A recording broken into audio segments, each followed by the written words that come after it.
Hi, everybody, and welcome to the Endless Celts special. This is our Glasgow Derby extravaganza. We usually have 2 or 3 guests on, but today we have all 6 members of the Endless Celts podcast page on. We've got John, my co-host, we've got Francis, we've got William, we've got Anthony, we've got Ross. How are you guys? All good, mate. All Good, good, mate. good. Thank All you. good, mate. Is ready and raring to go? Yeah? Yeah, let's go for it. Yep. Fair enough. We'll move on to our first topic, which is many of us have favourite Glasgow Derby games. So I want to know from you guys what yous are. Mine personally, the one that sticks out to mine most of all is the most in our recent seasons against the club across the city would be the time Musa Dembele absolutely tore them a new arsehole at Celtic Park, and he made Philip Sandros look like a chef. Just put him on his arse, and we hung out the flag of war that day. We set down a marker, and we totally wiped the floor with him. And that's where we need to get back to, in my opinion. That's where Celtic belong. But I'll throw it to you, Donny, Anthony. What was, in terms of memory, what's your favourite game that sticks out? Favourite game, probably, I would say around, it's an obvious one, but the 6-2 game. It was such a momentous game, Stephen. It was just, we'd stopped the 10, but then we had 2 really poor years. Rangers really just steamrolled us, and it looked like they were getting ready to go for another attempt at 10, and then just the appointment of O'Neill changed everything. And that first game really laid down a marker for what was an historic season. So that really sticks out for me, the 6-2 game, August 2000. What is it that you remember most about it, Donny? Just the absolute madness of it. 10 minutes in and you're 3 goals up. And to be fair to Rangers, they didn't actually play that bad when you watch the game back.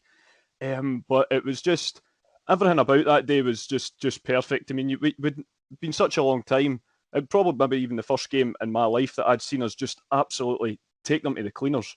And then, obviously, as David Provan says it, Henrik's chip in that game, it's world class. And we were blessed with a world class talent that season, and he obviously went on to win the European Golden Boot as well. Just special times, and I think that's always like the marker for any successful Celtic side since. Yeah, I think most notably about that game, Anthony, is it was nicknamed the Demolition Derby, and that just really says it all about it. With the totally destroyed them that day, and if I'm correct in saying, I think Chris Sutton scored a goal in 51 seconds. Which is, I think, the record for the fastest goal in the Celtic Rangers match, which is quite incredible. And in terms of you, John, what sticks out in your mind in regards to your favourite Glasgow Derby game? So I agree with both yourself and Anthony. Obviously, that game where Dembele scored that hat trick, I believe it was the first Old Firm game under Rodgers, is definitely a favourite. And how can you forget that game where we won 6-2? Both absolutely phenomenal results, and I'm sure we can all agree that any sort of high scoring games against Rangers is obviously going to be up there. So rather than sort of rinse and repeat what you guys have said, if you go back a wee bit further, if you remember back under Venglos, we had a 5-1 game against them as well. I think Moravchik and Larsson both scored a couple of goals in that game. That was another one, the high-scoring game, 5-1. I believe that one ended in that. That's another one that sticks out to me because during that era, at the time, I think Larsson and Moravchik were 2 of my favourite players. So seeing them both score a couple of goals each, as well as scalping them, was phenomenal for me. Yeah, I mean, I think in that game as well, if memory serves me correct, obviously I did a bit of research into certain games as well. Johan Mjällby made his debut in that game, and what a signing he turned out to be for Celtic Football Club. A solid centre-back, Swedish, came from good stock as well. But I'll throw it to you as well, Ross, in terms of a favourite Derby game, what does stick out in terms of in your memory, in your mind? Well, I mean, obviously, there's the game where we won 3-2 at Ibrox. We touched on that the other night in the other podcast. But one that sticks in the memory for me, a wee bit further back again, it's not as high scoring a game, but it always stuck in the memory for me. It was Scottish Cup quarter final, 1997, I think it was, and it was at Parkhead. We beat them 2-0. And we were up 2-0 inside 20 minutes. Malky Mackay got a header and Di Canio scored a penalty. And you were just like, you were sitting there in absolute disbelief because like it was just we just couldn't beat them at that point. They were head and shoulders above us majority of the time. It was just so difficult to get on top of them. You were just in total disbelief. That was Tommy like, Burns, eh? Aye, Tommy Burns was there. Aye, that was his last. I'm sure that was his last season before Wim Jansen came in. But aye, so it was just after 20 minutes, you were like, this could actually be anything here because you just weren't used to Celtic like beating Rangers in any game. But it probably could have been anything as well because shortly after Di Canio had scored the second, he should have had another Stonewall penalty in that game, and it wasn't given. But I mean, at the end of the day, you couldn't beat them, and then at the final whistle, you'd won 2-0, and you were still taking it, although it could have been more. And it just really sticks in my memory because I think I was about 14 at the time, and like wins against Rangers, I've said, were few and far between. And I always remember the headline the next day. I'm a sucker for a pun, but the headline the next day was Malkied, and I just thought that's brilliant. Love it. But it wasn't a high-scoring game, but it sticks in my memory, that one. You make a great point, Ross, and I want to come back to you as well. So my grandfather always told me back in the Tommy Burns era, they were playing fantastic football, they were free-flowing, they were free-scoring, but it just came to the crunch and they couldn't quite go over the line. What was it back then in that era? Obviously, I was only around 3 or 4 at the time that match was actually played. So what was it in that era that actually made kind of like a mental block against Rangers? Why do you think that was, Ross? 2 words, Andy Gorham. Yeah. It was just, you just couldn't get by him. I mean, I think Tommy Burns was quoted at one point saying that on his gravestone it would be something like Andy Gorham broke his heart. He would just... if it wasn't for Andy Gorham, Celtic would have won a league under Tommy Burns because he just made saves sometimes that you couldn't believe, and like for the build it was as well, you couldn't believe the agility he had sometimes. But I mean, I don't know, Celtic, I think that season especially, sure it was, they nearly done it, but their downfall was too many draws. A bit like this season. Just too many draws. The football they were playing was the best in the country, and they played Rangers off the park all the time. But Rangers had guys like Brian Laudrup, and they just went up the park and bang, sucker punched you 1-0, and that was it. Yeah. But Celtic didn't just have guys like Laudrup. Although no, that's not true because they had guys like Di Canio and Cadet and stuff. But it was that was the difference. Like they just weren't. Yeah. What's the word? I don't know. They just weren't ruthless enough. Ruthless enough. I think Ross, I think that's quite a testament to Tommy Burns as a manager, that he was so ahead of his time that we were playing this free-flowing, passing football, as you said, the best in the country by a long shot. But when the crunch came, it was one player basically in that squad that always stopped them. And as you said, the inconsistency with the too many draws. And touching upon the squads, obviously not meaning to bring up past woes and stuff of the club across the city, but it was proved that most of that squad was illegally obtained through EBT schemes, which they still escape punishment for, but we won't go into that debate here. But William, I'll throw it to you. So Anthony brought up the brilliant point of the 6-2 game, which was Demolition Derby. Do you remember any events around that time in terms of that Derby sticking out in your mind? I do. Short and sweet for me, that was my favourite Derby game also. I think if the game finished 1-0 and it was just Larsson's chip, it still would have been my favourite Derby game. That goal was just unbelievable. From Sutton's strength to the layoff and then making Bert Conterman look like he's Bambi on ice with a nutmeg and try to find his feet, to that finish. And then even now I watched the game again, the highlights again today, and just the commentary where it says that is sensational. It just gives me goosebumps. It's just unbelievable. Just to touch on what Tony was saying, it was the beginning of O'Neill's era, stopping advocates, dominance, and it was also really nice to see Barry Ferguson lose a head and get sent off. I think that's probably the reason why it was nicknamed as well, the Demolition Derby. It just sounds, for me, I can vaguely remember the game. That chip, obviously, so it's been replayed over and over again around the world. That goal was fantastic. the way he just dinked it over the keeper and just ran off into the fans to celebrate.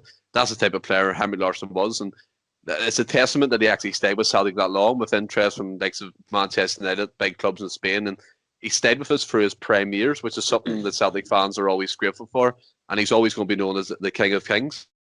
In terms of the other players in that squad, you had likes of stuff as well. But Franny, I'll throw it to you. In the games the guys have actually chose, what game for you is the one that was like that was a brilliant Derby game?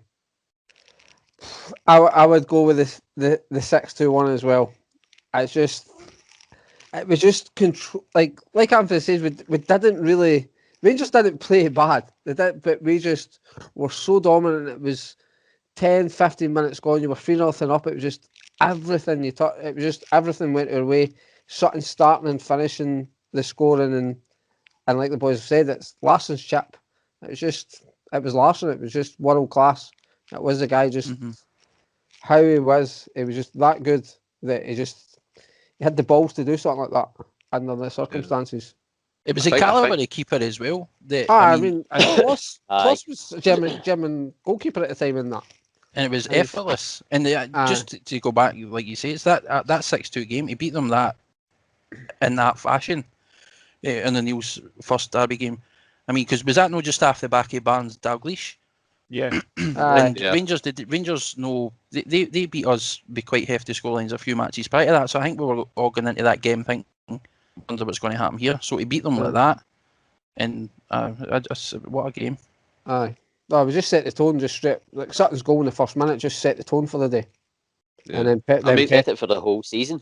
Aye, to be fair, and then just Petrov with the second, then Lambert. It was like could have been 5 or 6 by 30 minutes. It was ridiculous. I think the biggest compliment you could.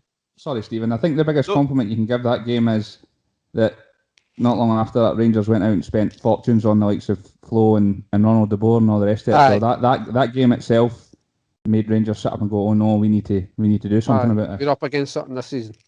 Yeah, absolutely. I mean, guys, I'm actually interested that you brought up Lambert. I know he scored in the game, but he interests me as a footballer. Every time I see him play for Celtic, I was young, so I never really appreciated how good he was until now when you look back on certain highlights and certain games and the way he controlled games. But Donny, I want to throw this to you. What type of player or how important was he for that squad at that particular moment? He was absolutely vital. Absolutely vital. And he had been sort of, he was brought in, no transfer windows back in the sort of the late 90s, Stephen, but he was brought in by Wim Jansen just about the November time in 97, the year that we were trying to stop the 10. And, it's incredible to think now, he was a current Champions League winner at that time. It was his job to mark Zidane off the park the previous May, which he did so successfully. So to have a guy of that calibre coming in to try and steer you to try to stop Rangers doing 10 in a row, I think it was an inspired purchase. And he went on to, went on to lead us. Although Tommy Boyd had the kind of wider umbrella of club captain, Tommy was coming to the end of his career sort of around the time that Martin took over. So Lambert really took on the role of captain. And when you think of the players in that dressing room at the time, all big personalities, for Henrik and Sutton and guys like that speak for themselves. But even you think of players like Jonathan Gould, the goalkeeper, was well known to be a big personality in the dressing room. And to think that Paul Lambert was the leader of that group, I think it just speaks volumes for how important he was to Celtic. And that continued throughout the O'Neill era. 6 years after winning the Champions League with Dortmund, he led us out in Seville as well. So I think Paul Lambert is very, very underrated, actually. I mean, he's just one of those. It doesn't get the credit. And it's not like we're taking it from anyone that's not. Everyone knows that Petrov and obviously Neil, guys like that, they're all deserving of the love we give them. Alan Thompson as well. But for me, there was just something classy about Lambert. Everything he did, he didn't. There was no airs or graces about him. Still isn't now. But he was a absolutely terrific servant for Celtic. Yeah, I mean, I as I said before, I never really appreciated him because every time I seen him, he was passing it sideways or passing it back. But when when you look back on certain games, you can see where he brings that calmness, he brings that experience. And as you said, he was a Champions League winner when he went to Celtic Football Club. And you're not a Champions League winner by luck. You're a Champions League winner because you deserve it and you're playing in a fantastic team. And we were lucky to have him at that point. But moving on to the nitty-gritty side of the games, now that's always appealed to me. Obviously, my naive side more than anything. But I love the good flare-up in a Glasgow Derby game. And one for me sticks out in mind would have been Fernando Rickson, God rest him, and Alan Thompson. Them two always used to be at each other's throats. You used to always say it. You could always guarantee it before a game. I would always say to my granddad, that's going to be a fight. They're going to fight each other again. And it always happened. One of them would have got sent off. But it's that passion that sometimes you look at the games now, you think it's gone away. I'll give it to you, John. What sticks out in your mind in terms of flashpoints or even anything in a Derby game that you miss now? I mean, like you say, Thompson and Rickson had some classic moments together. Where we know Old Firm games. There's always potential for moments like that to happen, and 9 times out of 10 it does. So there's so many that you could probably look back on. For me personally, I think we're all in the same boat. I desperately want to know what was said between McCoist and Lennon after the game, because everything seemed to be fine 1 minute. And then within a matter of seconds, they were at each other's throats. So I think that's something I'm interested. That's something that sticks in my mind because I'm desperate to know what was said or what it was that caused that to happen. But I don't know if you could necessarily call it a flashpoint, but it's a moment that's become it's another Derby moment that's become iconic and something that everybody's going to remember. And it was when Scott Brown scored and celebrated in front of youth. That stance, the wide arms. It was just one of the moments where I don't know for you boys, but for me it was just what a moment. What that image, standing there with his arms spread, just staring at him, because they two had a few bust ups prior to that, and I think Juff. We all know Juff had he was notorious for getting in people's faces, and he was a wee bit arrogant. Well, not a wee bit arrogant. He was just absolutely arrogant. He was. As a player, he was shocking in terms of his professionalism. But once we got that goal, just the way Scott turned to him, he just so happened to be standing right next to him, and the timing for it was perfect. It was just a fantastic moment for me. Yeah, I mean personally for me as well, John. El Hadji for me was he was a disgrace of a professional footballer. He spat on people in his previous clubs, training ground bust ups, fighting with his own teammates, and then. At the end of the day, he just basically took it upon himself to try and fight anyone in a Celtic shirt. And that's what kind of led to the whole flashpoints that evening in that game, as you said, with Ali McCoist and Neil Lennon at the time. We all desperately want to know what was actually said, because it seemed like, as we discussed at the top of the show before we came on air, Neil Lennon was smiling and we're talking, and then something was said and it went bang, and then it just erupted. Me personally, I love that. I love a good, as I said, I love a good flare-up.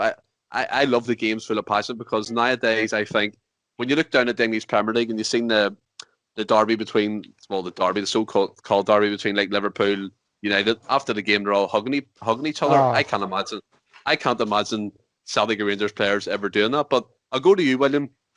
Flashpoints is quite an interesting subject. What stands out in your mind?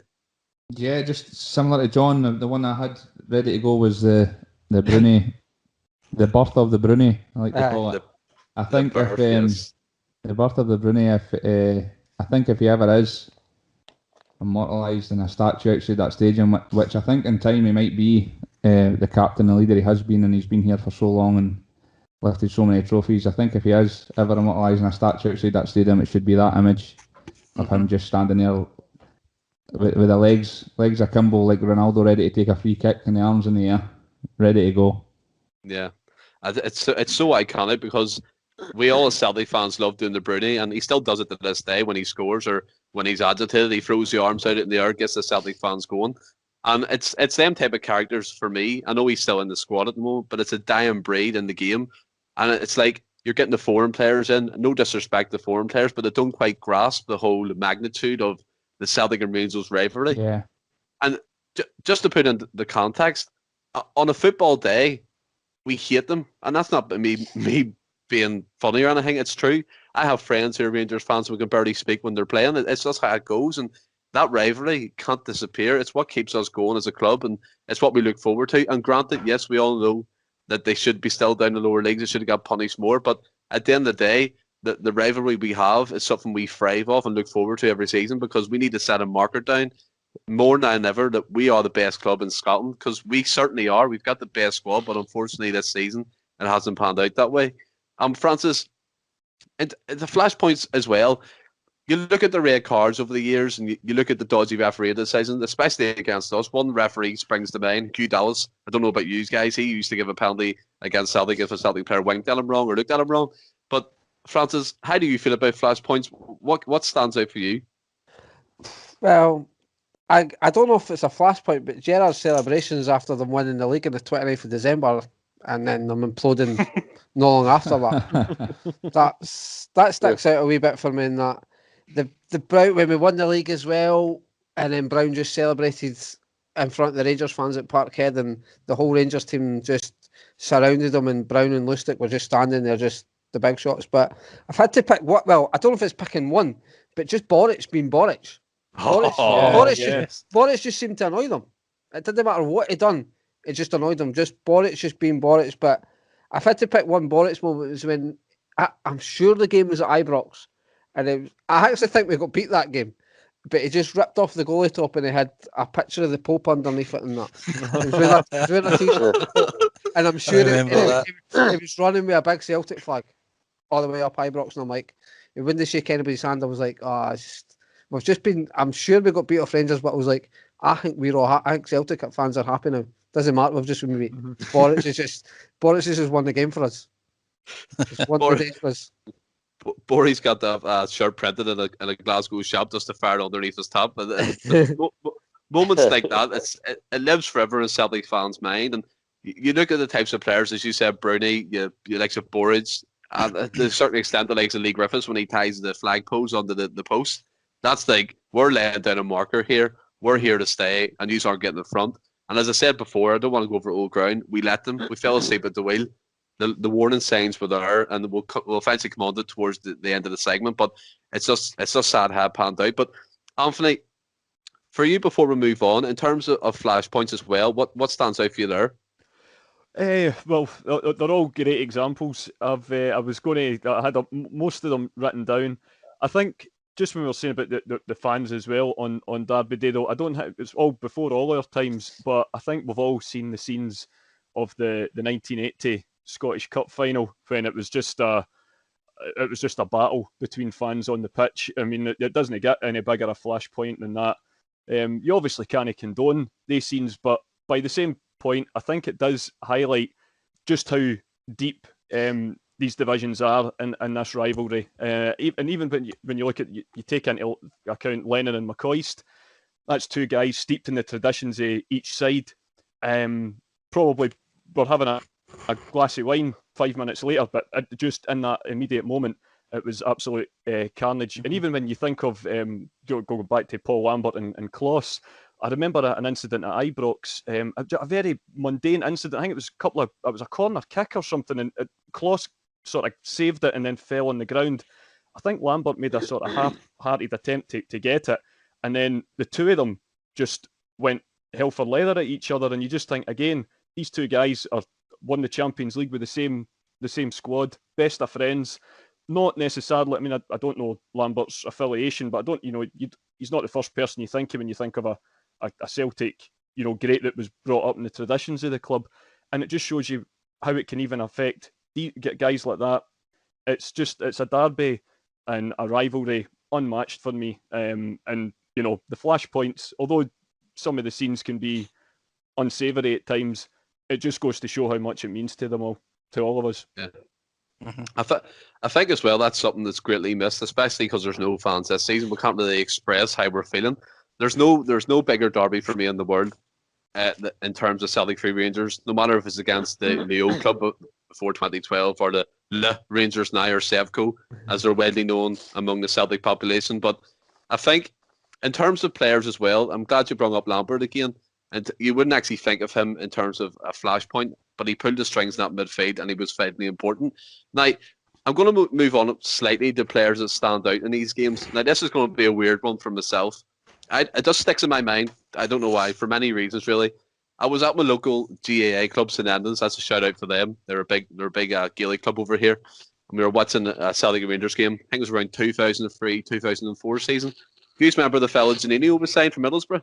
Yeah. So I think he made his debut in this game. I'm pretty sure it was. But he was absolutely fantastic in the game. And you could see the quality he had, but unfortunately it didn't work out for him after that. But I know there's so many players that you could pick, but I wanted to be a wee bit left field. But for me, the player that stood out, and one of my earliest memories of an Old Firm game would have been Janino. Just for the fact that he came up from Middlesbrough with this big reputation playing in World Cup squads with Brazil. We're all like, oh my God, the Brazilian's going to be in our midfield. And to be fair, yeah, he did win the World Cup in the squad, yeah, but yeah, it's that just sticks out in my mind because I watched it on the big screen. He was fantastic, and unfortunately, as I said after, he didn't quite make the grade. But I'll throw it to you, Ross. What kind of players stand out in your mind when you think of the Derby games? Obviously there's more than a few, but the two that probably stick out the most, obviously Larsson you can't ignore, but Alan Thompson for me, I think just like he's touched on before with the flashpoints with Rickson and stuff, but he was always good for an important goal. Always remember one. I think the game was petered out. It was going to be 0-0 at Parkhead, and he just comes up with a moment of brilliance. A curler with it was outside his left foot, right over close, and I think it clipped the bar on the way in. It was like sort of 88 to last minute, and it won us the game. But the other guy that really sticks in my mind, he had everything. He had skill, he had class. He came up with big moments. He scored big penalties. He was crazy. But Paulo Di Canio, what a player, man! Massive moments. I always remember. I mean, the less said about this game, the better. But it was the game that Rangers won. I'm sure they won the league at Parkhead, but at the final whistle, Di Canio had lost the plot, and he was desperate to get to Ian Ferguson. He wasn't backing down to him. He was going to kill him. A few guys had to get in his way, but he never scored. But I always remember, I think it might have been the same game. I might be wrong, but sure it was Tosh McKinley. It was a free kick, and he flicked it up for him, and Di Canio taken it in the volley, and he hit the bar. But oh my God, it would probably have been it probably eclipsed Larsson's chip for me if that had went in. But he had absolutely everything. But it was just crazy. But they're probably the two that most stick out for me. Yeah. Go ahead, William. You give me yours. What players are in your mind at the moment? Yeah, there's many. Thompson was one that stuck out for me. But if you look at the stats, I know you mentioned your favourite Derby game recently, Stephen, and Dembele was just awesome. I had a look up, and he scored 7 goals in 8 games against Rangers. Fantastic. Unbelievable. Like the fixture, eh? I'm going to go a bit left field like yourself as well, right? And this guy was one of my favourite players. And there's players that leave and you're gutted like Larsson, but you understand it, so you're not as devastated. So when KT left, I was absolutely heartbroken. There's one other player that I felt that way, and it was Gary Hooper. I thought he could have went on to be an absolute legend. He could have broke all sorts of goal scoring records. For me, he was just absolutely unbelievable. His record again, he was 5 goals in 7 league games against Rangers. He always rose to the occasion whenever we played them. Some of my favourite Derby memories were of him scoring goals. He scored a couple of crackers. So for me, he's one that stood out in my mind. Yeah, I mean, guys, what was said about Gary Hooper? I just want to give him a wee shout out. He was a fantastic striker, as you rightly said. William, his goal scoring record, even without taking the Rangers game into consideration, even in the European side of things, the cup domestic cups, and he always kind of rose to the occasion. As you said, what was saying about him? What are you saying about him, Francis? I think he could have been a Celtic great, but it was just money. But I can understand him going back down to England and that, but I just think he's one of the best Celtic strikers I've witnessed. Just Mhm. proper predator. Just loved scoring. Loved scoring. That's all I could say about the guy. Love to score, and that's what you want for your striker, to come for Scunthorpe and do what he's done with at a club the stature of Celtic was brilliant. Was brilliant. I mean, he came from Scunthorpe. He was top goal scorer in the Championship. I think they got relegated. Andy Carroll scored about 5 or 8 less goals than him. He got a move to Newcastle for £30 million. Exactly. It doesn't make any sense. But Francis, while I'm on you as well, what kind of players are you thinking when you thinking of when you think of Derby games? Well, I'd Thompson as well. Like I thought he stood out as well. Like obviously, like the boys say, Larson is always going to stick out because he's Larson at the end of the day, and then Dembele. But a wee bit left out, a guy that's not really well liked within certain quarters of Celtic anymore. But I just think Chris Commons just always seemed to turn up against Rangers. Yeah, Like, big time. I'm sure he played another one that made his debut against Rangers and scored 2 goals. Yeah, he did. Or it was his first Rangers game. He scored 2. It always seemed to score against Rangers. And I can remember there was a season he'd hardly kicked a ball. I'm sure we won 3-0. Hooper got 2. Funny enough, Hooper got 2 in that game. But I always remember Commons' goal where Hooper played him in and he just played one touch. He sat McGregor on his arse and then just dinked the ball over him. And I thought he was a touchy class when he was on it. And it was another guy that came for the Championship, banging goals in from midfield, always scored for Celtic. But it's just, though for him, actually, he got what it meant to play for Celtic, and he knew what playing the Old Firm match was all about. Obviously, it's like he bought into the whole Celtic culture type of thing. That's the type of players that we need at the moment, especially coming into what was the 10 season anyway. Unfortunately, it's gone. But I'm going to throw this one to you, John, and obviously you can say the players that stand out. But I want to throw Scott McDonald into the mix. What do you think about him? I always think that he's a striker that kind of goes under the radar among Celtic fans. Granted, what he did at Motherwell when he celebrated when we lost the league, fair enough. He done that, but he came and he gave us a good few years of service. What's your opinion on Scott McDonald when it comes to Derby games?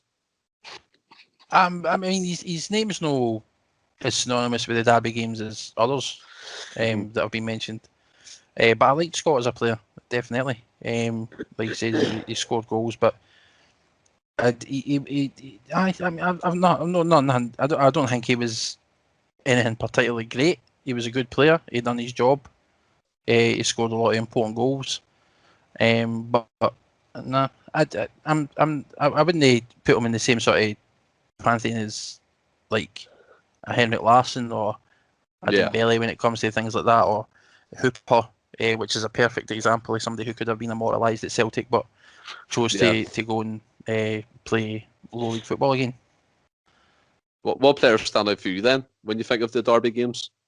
Again, Larsson. I mean, how can you not say Larsson? Dembele, 100%. that hat trick immortalised him in terms of the derbies. There's been, but Boric for me, like, and it's just going back to these like your flashpoint moments. I mean, Boric, he got what it meant, and he even to this day he still loves Celtic, and it didn't matter like you said, what the result was. He was just up for it constantly, and he gave them nothing, and what a fantastic player he was as well.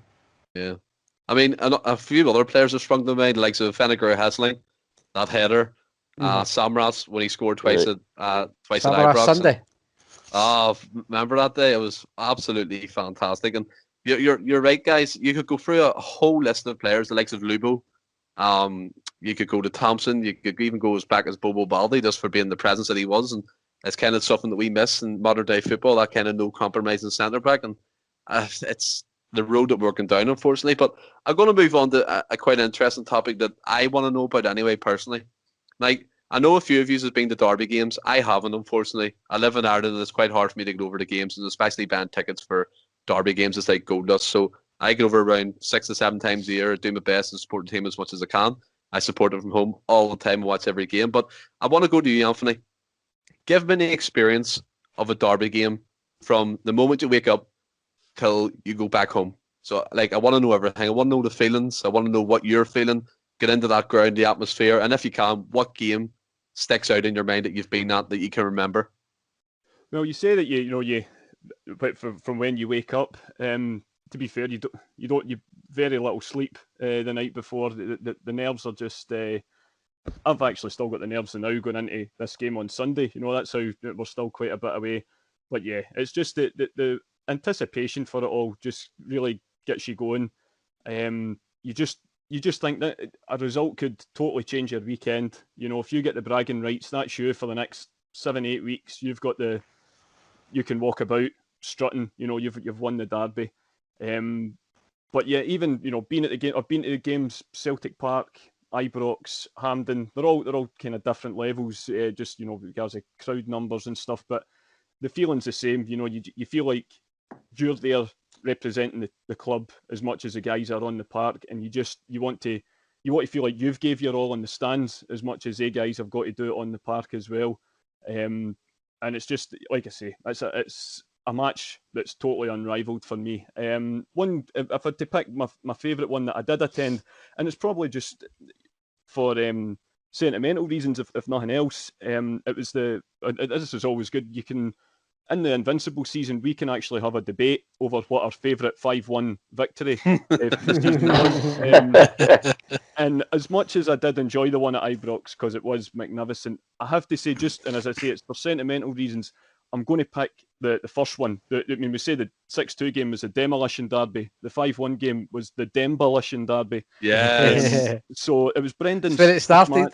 Yeah, absolutely. It was Brendan's first game as Celtic, Old Firm game as Celtic manager, and you just wanted to really get off to a good start. We played well, we qualified for the Champions League, and that they were starting out, they were still walking about with empty bread packets on their heads, and the magic hat's going to show who's boss.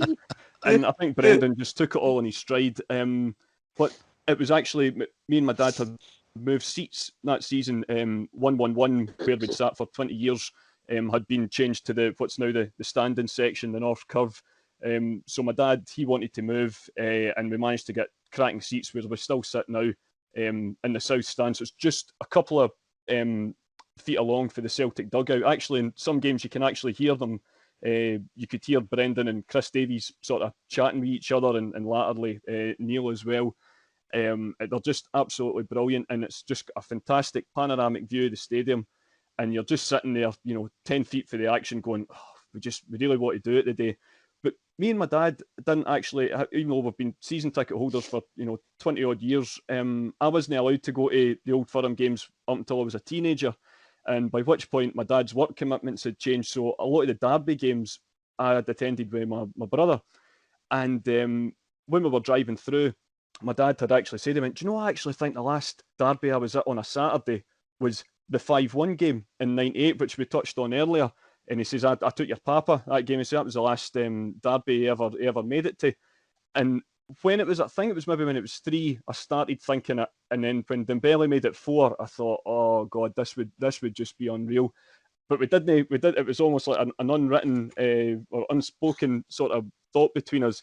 And when Stuart Armstrong made it 5, the two of us, it was just absolute. It was really emotional because we were like, we were speaking about my papa's last derby before the match, and we've just went and reciprocated the result again, and it was absolutely. It was a magical day. It was a scorcher as well, early autumn day, and the game was over by 2:00, and the celebrations, as I'm sure Ross and Franco and the rest of the boys can remember in the pub that night, were it was unreal. I'm quietly clapping here, Dunny. Quietly clapping. Thanks, man. Brilliant. As I say, I've got an absolute plethora to choose for, but yeah, they're just that one was just that wee bit extra special, and like similar to where the 6-2 game laid the groundwork and the foundations for the 2001 treble winning season. I think we all left Parkhead that day going, they're no stopping us this year.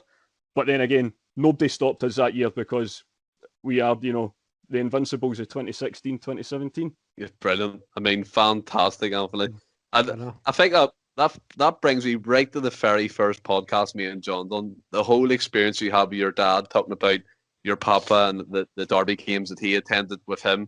That just makes me feel a family connection that me and John have with our family, because everyone in our family, bar a few people, supports Celtic Football Club. You're born into it. It's an institution.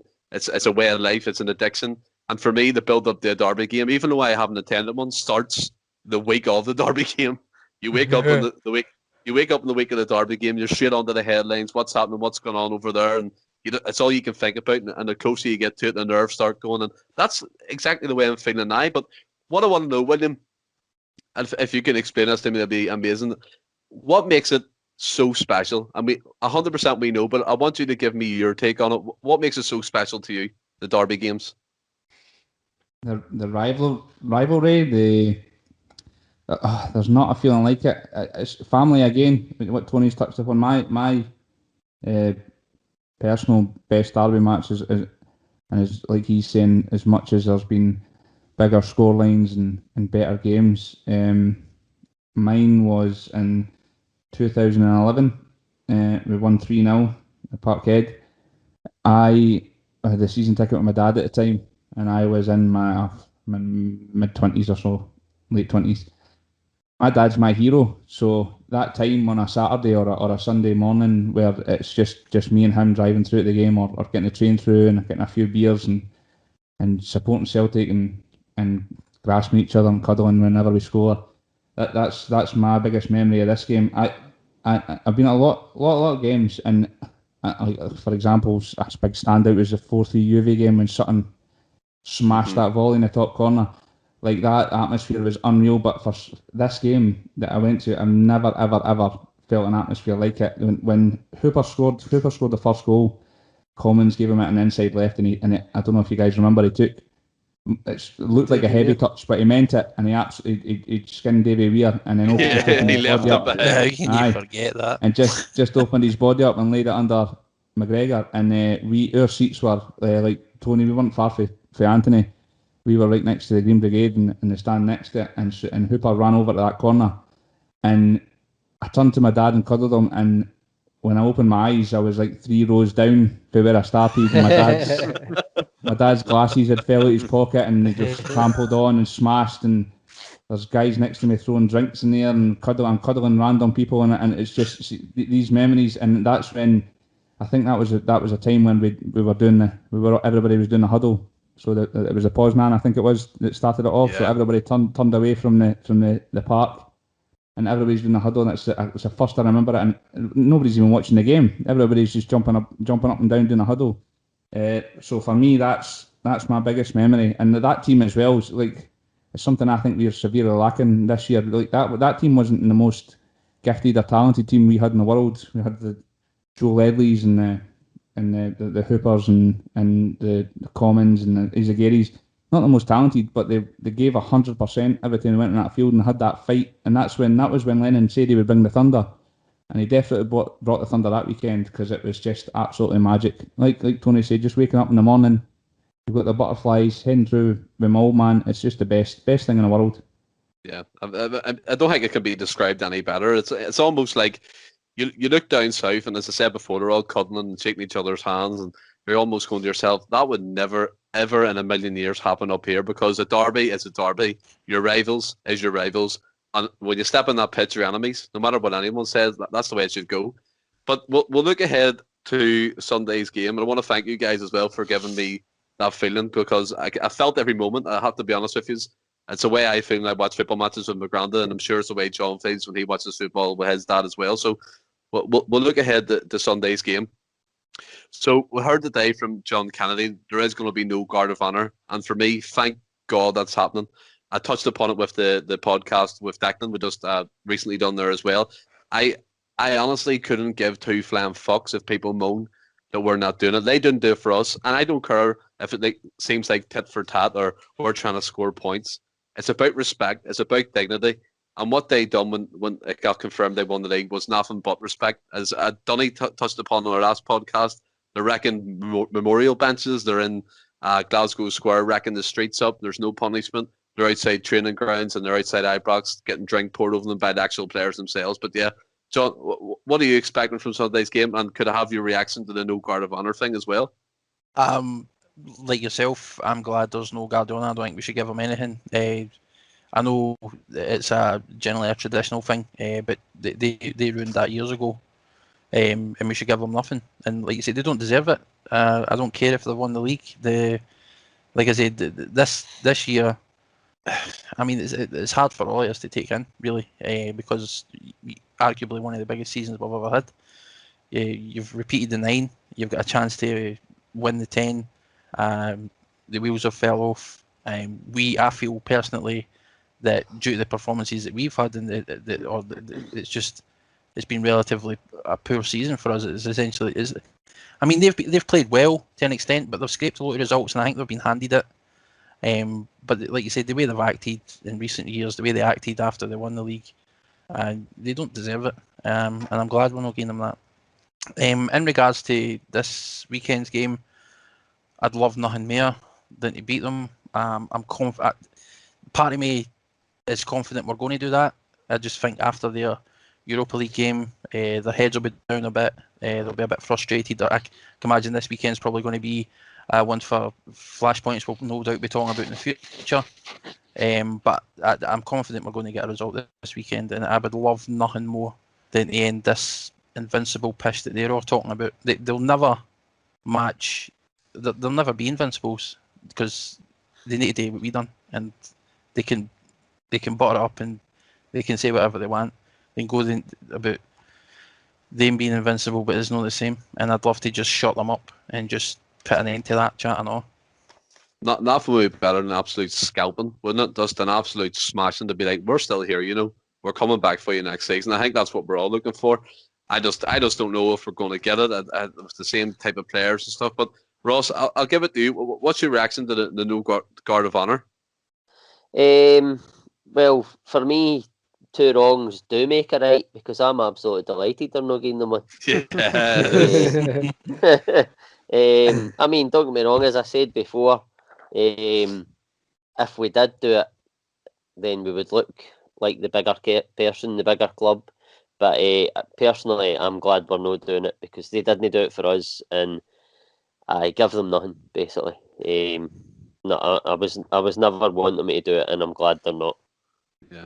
What about this weekend's game? What way do you think it's going to go in terms of results, and can you see anything different in terms of lineups and things? I mean, it's a tough one. You want to go in confident. You're always nervous, but it all depends. Well, I was going to say it all depends on what team he puts out. We've touched on this as well. It's like they've got to go with their best team on paper. What that is, I haven't got a clue. And Kennedy is no changing anything, so the chances are they'll go with the diamond. If they go with the diamond, then I fear for us. But I don't know. It's the first time I've been so apprehensive about a game against Rangers in a long time. And I just don't know what's going to happen. You really need to see what team he's got to put out first. But I think I can probably guess it. I think we can all probably guess it. Yeah, I mean, I think for me, I'm on a different page to you guys. I don't think we should be keep giving these players chances after chances to come on and give us one performance that we've been greatly desiring this season. I don't think they deserve it. I really don't. I think half the team can fuck off, in my opinion. They're there for themselves. They're a team of individuals, but I don't understand. I think we should be focusing on players who are going to be there next season. I don't know about yourself, Francis, but what's your take on that? I do agree with you to an extent that the players haven't turned up at all. David Tumble and Sorrow are probably the only 2 that have turned up. The bright sparks. Yeah, a bright sparks in a really disappointing season. But it's one of the ones I just think, like I say, you've got to go with the tried and trusted, even though the tried and trusted have been rotten. It's not a game to gamble. We really need to try and just put the best team on paper, or what we think is the best team on paper, out there on Sunday, and just hope that they come up with a performance once. We just need one performance out of 38 games this season, and hopefully it comes this Sunday. And we put to bed any talk of an invincible season, because it's just they'll cling on to everything, absolutely everything, saying they've been invincible and that. You just look at Arsenal; they claim they've gone invincible, but they got put out 2 cups. Yeah, you're 100% right there. But I don't know. I just think, for me, the players, as you said, rightly there, Francis, they tried and tested, but they haven't been there all season. You look at the likes of Christie. He plays for himself mostly. Ayer, fair enough. You can tell he actually wants it sometimes. Edward, he's an enigma. He's turned up for the last couple of games of the season, for me, in my opinion, to play for a move. What's your opinion, Anthony, on how you would approach Sunday's game? I would, in an ideal world, I would love to see him doing something completely left field, Stephen. Like, for example, I'd love for him just to stick young Dembele out on the right, just something completely unexpected. Be like, go and express yourself. There's nobody in the ground. Certainly for us, it's not a dead rubber. It's all about pride. But obviously, in terms of points, it is. So, this isn't going. There's not a title race. Just go and express yourself. Go and take them on, because they've never been up against them before. It's something a wee bit different. But yeah, I do think it will end up being sort of same old. But if you're anyone, and all we are asking for them on Sunday is show up and wear that jersey and actually try and see if we can salvage a bit of pride for this season.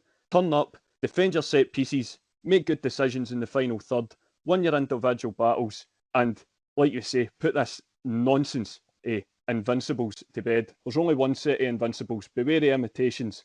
It's certainly not that side of the Clyde. I think as well. Sorry. Go ahead. Sorry, go ahead. You go. I was just going to say, see, like a performance similar to the one that we had at the last game at Ibrox.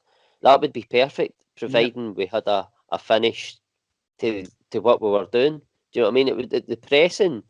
Everything about that game was almost perfect until we go. Was it got sent off again? Beaton. Aye. Till he got sent off, I think we were on top. And if we just had that cutting edge, what we were been lacking pretty much all season, then we would have won that game. We proved that day that when we're at it and we're pressing and putting them under pressure, that we've still got the better players, in my opinion. It's just bad coaching and just a really, really bad season. But in my opinion, I still think Celtic have got better players than Rangers when they're coached properly and they're fit and ready to go. And they weren't they're not a fit team right now under the management of Lennon and like Kennedy taking over. It's just the same thing. But aye, definitely, if they can put out a performance like they did in that last game, but Edward turns up and we just get guys being ruthless, unlike they have all season, then I would fancy us still to win the game. It's almost like as well. You look at the training videos Celtic put up on their Twitter feeds and Instagram accounts. It's just identical to what they were doing. There's a few cones set up, they run in between them and do a few passing drills. It's like focus on the defending, because the defence this season has been absolutely shambolic. Do you know what I mean? But William, I'll go to you finally about the Sunday's game. I'm wanting someone to be on the same page as me in terms of going with youth, because if you look at it, as Anthony rightly said, what's wrong with putting the belly on the pitch? As far as I'm aware, anyway, they have a young right back playing Nathan Patterson because Tavernier's injured. Is that not the way to go, especially for the future, William? I don't know. I'm a bit on the fence. I'd be quite happy to see. I think there needs to be a definite change, and for me, there needs to be a change in formation. Whether you go like I know Forrest is back. I don't know whether you go with him. If not, I don't see why Dembele's not had a chance at all on the side this year. It baffles me. See, when you see the likes of like the other week there against Dundee United, the amount of chances we created as well. The likes of Ayeti, for me, I think Ross touched on it in a previous podcast. He's from the Gary Hooper mould, and he's a penalty box striker. Why are we not playing them and getting the ball wide and getting it across? I think against Dundee United we were screaming for somebody like that in the box. For me, I've been screaming in every podcast for us to get Wids back in the team and get back to a 4-2-3-1. This 3 or 4 number 10s in the team is just it's bonkers to me, and the fact that we're all talking about it every week and that everybody else can see it except the guys that are getting paid big bucks to manage the team is baffling to me. I think we should. I think it would be. I think Gerrard and the guys across the city would be preparing for this diamond. I think it would be a spanner in the works if they turn up and half an hour before the game they realise, oh wait a minute, we've got width to deal with here. So for me, I would change it up personally. Definitely. See just to touch on the Guard of Honour stuff as well. See a couple of seasons ago when they didn't give us a Guard of Honour. I can't remember seeing as much media and press interest in that. I don't know about you guys, but why is it such a big deal now when a couple of seasons ago it was... I can't even remember seeing one article about it. I remember Gerrard got asked about it, and his reply was it was the club's decision, and that was it. No further questions for anyone. Nobody getting dragged out for here, there, and everywhere while they getting asked their opinion on it or asked to chuck in their tuppence worth. But that's just par for the course where the media are concerned, isn't it? Yeah. I think we've seen a lot of it, especially the second half of this season. The absolute bias from media and government officials who are in high-profile jobs towards certain events that have happened in the last couple of months. It's unbelievable to see, really. And I said it before in podcasts, I was naive to it. Yes, I knew there was a certain bias towards the team across the city and news coverage and that type of thing. But you've seen it come to the fore. The government come out and name-checking us in statements of things that they've done. And then you see it more now as well. Rightly pointed out, William, in terms of the Guard of Honour stuff, there was barely a peep when Rangers didn't give us one. It was almost accepted. But when it comes to Celtic, you have former managers and former players like Gary Caldwell coming out and saying, oh, they should do it, show that they're a bigger team, show the class, show their dignity. How about fuck away off and let us do our own thing? Because as we rightly said, that why should we give them the respect that they clearly don't deserve, especially after the events of with their title winning weekend? And again, they didn't do the Guard of Honour for us when we won the league under Rodgers. And I think the point that was made as well about two wrongs do make a right, I'm going to end that segment with that because that's correct, and I think we should move on quite quickly before I get more of a rant in. But yeah, we'll move on to team lineup predictions. I want to fire through it quickly, guys, so I'll go to you, John, first. What have you gone with? I think it's going to be more of the same, like the boys have touched on. I'm hoping that we throw a spanner in the works and play with a little bit more width. We move away from that diamond formation because Rangers are probably preparing for that. So it's difficult to say, given the lack of imagination for the coaching staff recently and Kennedy since he's came in. I don't suspect the lineup's going to change too much as I'd like it to. So I'm just going to say it's going to remain much of the same. You're going for much of the same then, so kind of the team that started the last match we played then? Pretty much. Yeah. I'd like to be surprised, and as I said, and I'd like them to throw a spanner in the works. I'd like them to change the formation and play with a bit more width. So it's difficult to sort of predict where we're going, but just based on history in previous games, I'm just going to stick with the same. Basically, in other words, John doesn't have a team wrote down.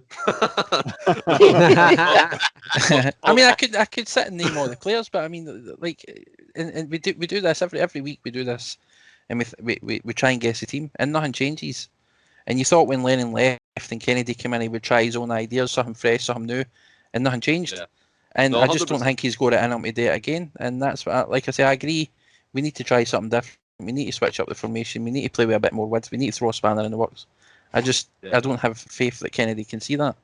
No, 100% get where you're coming from. It's just basically the same old crap. It kind of surprised me when Forrest come on at first anyway. He was shoved into the number 10 position against Dundee.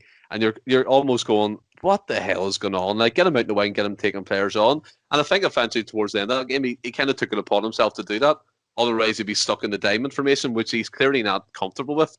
But Francis, hit me with your lineup. What have you gone for? I mean, I've went nice and exciting and stuck with the diamond too. I've went with Bain goals, Kenny right back, Wilshire, Laxalt. I mean, the back four kind of picks itself, doesn't it? Yeah. And I would love him to play Sorrell, but I think he's got to go with Brown. Christie out on the right, McGregor on the left of the diamond, and Tumble at the tip of it.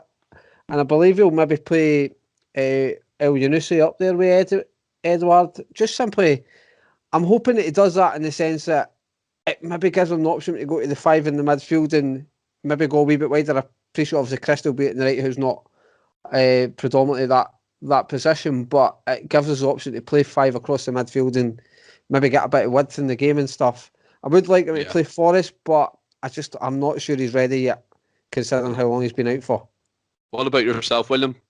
Yeah, born as it is, I think he'll go with the same. I wouldn't personally. I would go with the like Franny said, the backline picks itself. But I would have Brown and McGregor in the middle with Turnbull number 10, and I would start Forrest. Even if he gets the first half and you had to make a change, then I'd give him the first half. I'd start him on the right, Elyounoussi on left, and Edward up front. But I don't think he will. I think like Franny was saying it there. I think Kennedy himself touched on it in Dunn United game. Before the game, his pre-match interview, and he said that Elyounoussi was up front, and he said he likes playing him because of the flexibility, because he can. Because Christie's on the right of the diamond, and if they do need to change it, Edward can go up front himself, Elyounoussi comes out left, and Christie goes out right, and then they've got the midfield 3. So I think he likes that. I think that's what he'll start with in the diamond. But for me personally, I wouldn't. I'd go back and try and get some width. And you know what? I see this when big time players come back and they say, well, if we're needing them, we'll bring him on for 20 minutes. No, start him. Let him do his damage first, and then if you need to bring him off, then bring him off. I never understood that. Let's bring him on with 20 minutes to go. Let him do the damage first, and then we can change it. Like Griffiths. Exactly. I like that shout, especially one about Forrest. I think if he's ready for 45 minutes, 50 minutes, get him on that pitch, because he's the only player we have that can take players on directly. Other players are coming to fight, looking for tiny balls to the side or to the back line, which isn't quite working at the minute. But Anthony, give me your team. What have you gone for? I actually put 10 of the 11, exact same as Willie, Stephen. But the only I did have Christie on the right rather than Forrest. But I would prefer to see Forrest play than Christie for the exact same reasons that Willie's pointed out. Or it would be great to maybe see the young laddie come have a go and see what he can do. But yeah, I can't see too many changes. But so yeah, I think it'll be much of the same. But if it was up to me, Forrest would start as well. Yeah. What about yourself, Ross? What have you gone for?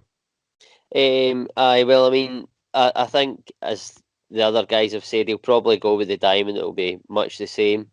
But I'd written down the team that I would actually play, because I'm going to throw my name into the ring for the job, and it's basically the same.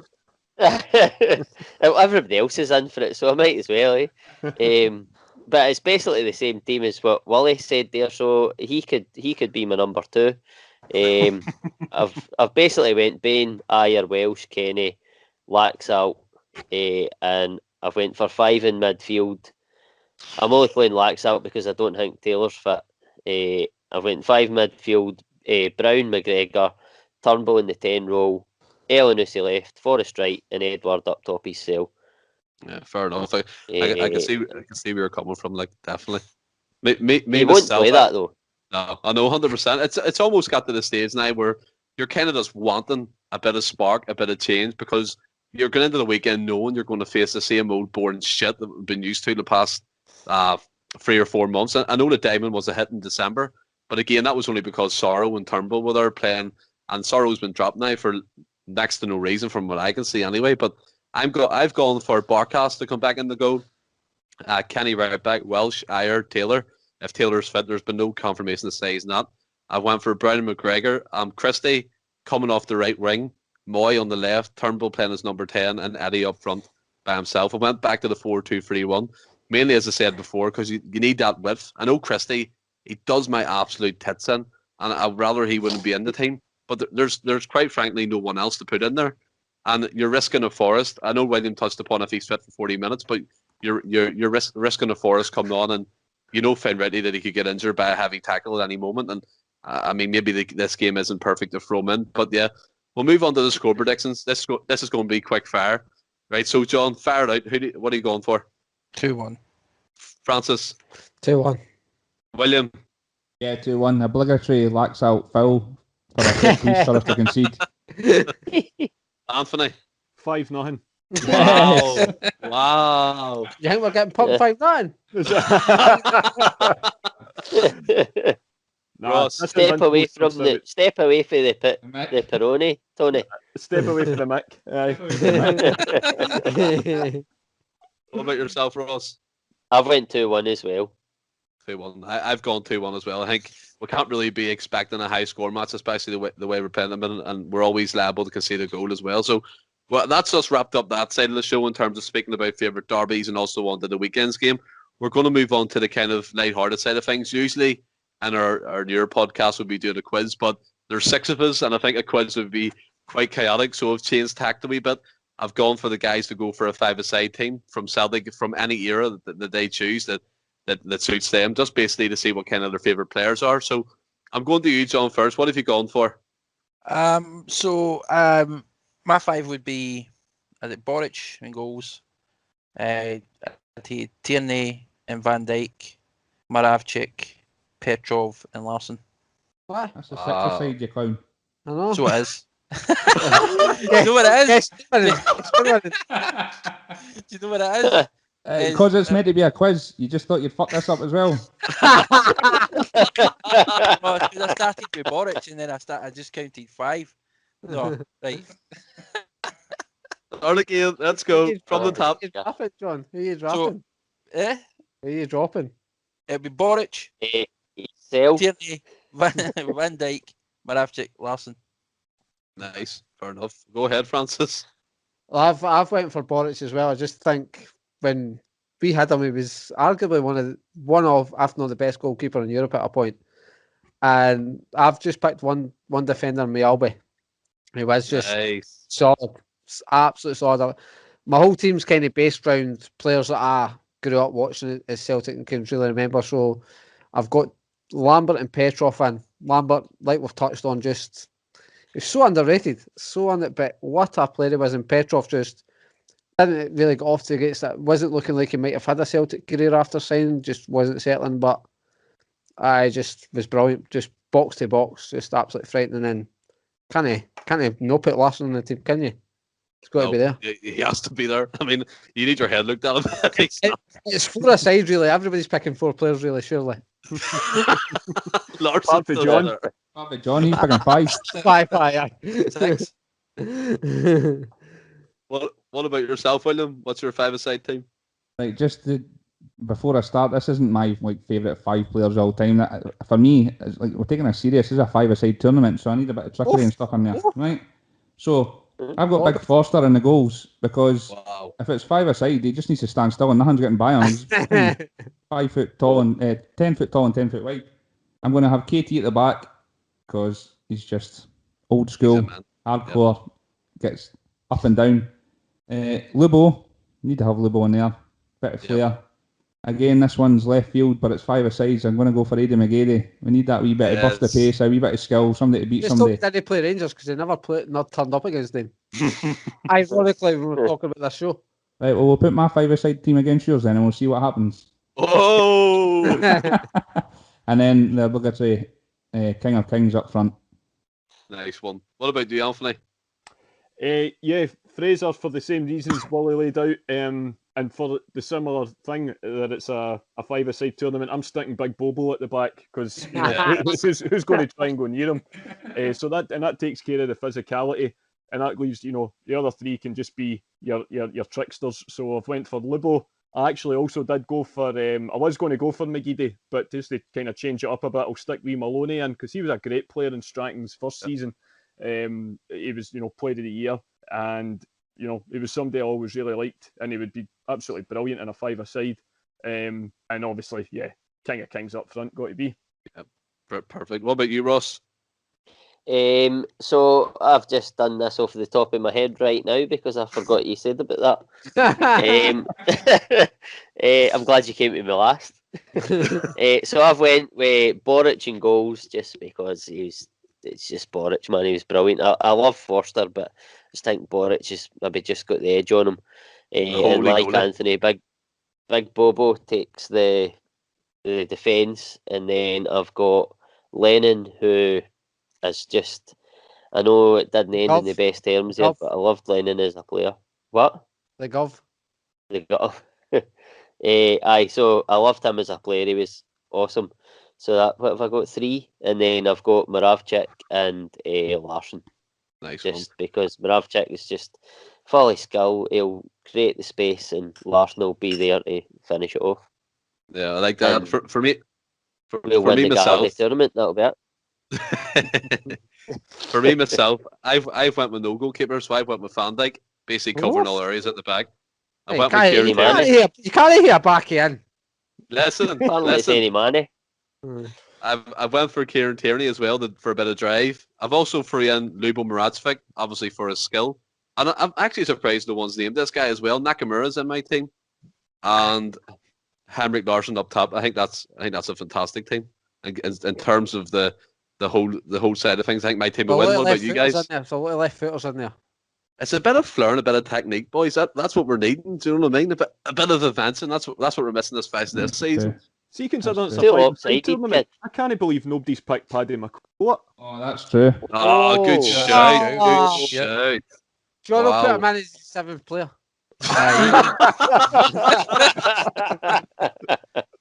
Sorry, but by the way, guys, see before we're gonna I know we're dragging on a bit, but there's a question nobody's asking. I'm always really interested in this because I think 99% of people would say Larsson's chip against Rangers, but see your favourite Darby goal, because mine isn't the chip against Rangers. Mine's isn't I'd either, just be mate. interested to see, Stephen, I'll let you throw it to everybody, but Stephen, I'd like to hear yours first of all. I don't know if you... Well, since you put me on the spot, Anthony, thanks for that. My favourite... It was William, by the way. Oh, William. Jesus Christ. Sorry, William. So, since Deep dulcet tones. So, the one that sticks out in my mind straight away is the Edward goal in the 3-2 game. Just for the fact that we were down to 10 minutes time. He came on the pitch and he cut in from the left. Oh my God, the finish was sublime. But yeah, John, keep your distance. Just keep your distance. But John, what goal sticks out in your mind? Well, I like William says, that Larson chip's definitely my favourite. But the one where Nakamura hit it, where he whipped into the top left, I mean, that was absolutely phenomenal. Amazing goal. Amazing. What about yourself, Francis? Well, funny enough, mine's is for the same game, John, but it was Venegar Hesselink goal in that day, because I'm sure McDonald missed a penalty and everything. We needed to win that game to win the league. Yeah. So I'm sure it was 7 games left, 4 points behind. Was that the header? Yeah. Where McDonald kind of hit, Caldwell crossed it over, and then McDonald headed it back, and Venegar Hesselink headed it in. It was Barry Robson had beat them about 4 days prior, I think. Barry Robson scored a penalty. I'm sure we were something like 7 points behind, 7 points, 4 points behind with 7 games to play going into the second game, and it was a game we had to win, and Nakamura scored that goal, and I'm sure it was 1-1. McDonald missed a penalty then. Venegar Hesselink scored that goal, so it's big Hesselink, my favourite. Side. He's have a lot to fucking add up here, boys. I mean, they're brilliant goals. I mean, the Nakamura goal, the Venegar Hesselink, very important goals. What about yourself, William? What's your favourite then? Mine is the 2002 3-all game when Momo Silla, as usual, put a cross in, and it wasn't pinpoint. It was behind Larsson, and came up about hip height, and he's touched it with the inside of his foot, and it's bounced perfectly, and he's just swiveled and hooked it with his left foot right in the top bag. It's, for me, nobody else in the league, or many leagues, are scoring a goal like that. He turns a bad cross into an unbelievable goal. I forgot about that goal.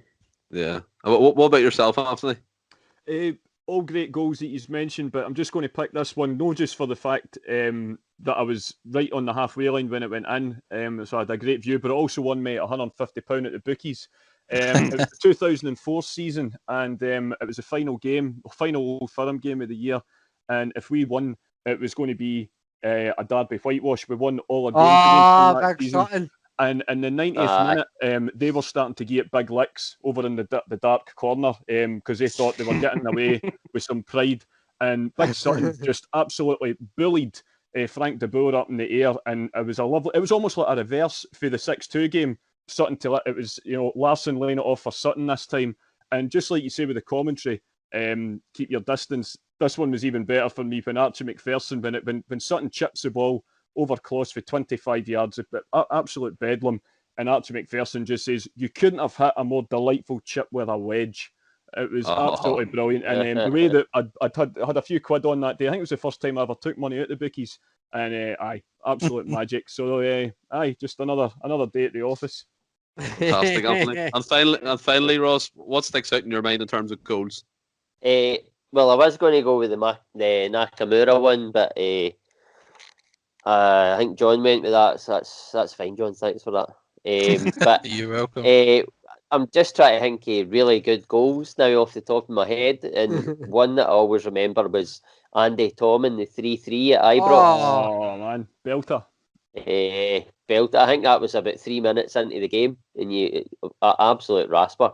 Keeper had no chance. I'm sure that was Gorham that day as well. That was the one where he just rattled it for about 30 odd yards, wasn't it? It was like you no right to score for there, pal. But on you go, celebrate that. See just to jump in again. Last shout. What about Lambert's like half volley that couldn't have been any more in the top corner? Oh, aye. Yes. The tenner. Well, Sweet we stopped the Moses. tenner to stop the tenner. 98. Aye. That mean, was a beauty, man. Guys, they're all fantastic shouts. Even some of the goals, obviously, I can't recall myself, but I'm going to have a look at them after this. I mean, I can vaguely remember seeing highlights of the Andy Tom goal, which Sean described, where he scored from like 30 yards out, which sounds amazing. The Lambert goal the same, and I need to go and double check them because I was quite young at the time. But even the experiences, and especially the added bit of commentary that Anthony put in of McPherson saying that, it just gives you that feel, it gives you that vibe of what a derby means. And just before the end of the show, which has been a fantastic show, guys, I want to give Anthony the floor. I want to give Anthony a bit of time to speak here because he's going to be doing a new show from the Endless Celts, and it's going to be titled The 21st Century Boys. Now, we are going to be doing spin-off shows in regards to certain times in Celtic's history, also coupled with the Celtic Rewind episodes. But Anthony, explain to the people listening what kind of show and what kind of thing it's going to be. Cheers, mate. So, like you say, it's just a wee spin-off, just a wee bit of fun, a wee bit more light-hearted for some of the serious subjects that we debate. So, as we've said, 21st century's been pretty much unrivaled success for Celtic. It's been utter dominance. And, it's kind of divided into, the 2 decades. The 2000 to 2010, it was Martin and Gordon. And, for 2010 onwards, we obviously had Lenny twice and Ronnie. And obviously, of course, Mr. Invincible himself, Brendan. And we're just trying to say, a little bit like the Rocky Balboa film, if we're to pick a select from each of the decades and pit them against each other, who would come out on top? So I've enlisted the services of 2 of the other regulars on here tonight, Mr. Dobbin and Mr. Muir. Willie and Ross and John's going to be giving us some input as well. So they're going to be tasked with each getting a side each, and they've got all the players for both decades, and we're going to try and fit them into 2 sides and sort of debate the strengths and weaknesses and where the game would be won and lost. And also we'll make sure, because we always are the most stylish club in Scotland, we'll also pick a home strip and an away strip for each decade, which to say how they would be kitted out. And so that's coming on Monday night. Really looking forward to it. And there'll be like a wee special bonus from John at the end. So I'll keep that till Monday, but hopefully we'll get plenty of folk tuning in for then. So looking forward to it. Fantastic, Anthony. I think we're all looking forward to it, especially on the Endless Celts podcast. I mean, these spin-off shows are going to add so much, and we're really looking forward to you doing that, Anthony. So thanks very much for that. And in terms of our next podcast, which will be Tuesday, we'll have another very special guest, Laura Bradburn. She's going to be joining us from the Celtic State of Mind podcast, where she's a regular host on certain topics, and she's just fantastic input and knowledge around Celtic Football Club. So we're all delighted that she's agreed to join us for that podcast. And guys, that's the end of the show. I think it's been fantastic. Really, we've shared really good experiences. We've given our opinions on favourite games and things, and you've really given me a feel for what a derby day feels like when you're actually going to the game. So I thank you very much for that. So thanks, John. Thanks, Francis. Thanks, William. Thanks to Anthony, and thanks to Ross, guys. Have you all enjoyed it? Thanks, Stephen. Yeah, brilliant. It's been great. Thanks. No worries. So until Monday, when the 21st Century Boys makes its debut, and Anthony will be hosting, I'll speak to you again on Tuesday. And in the meantime, everyone, stay well and keep safe. Hail, hail.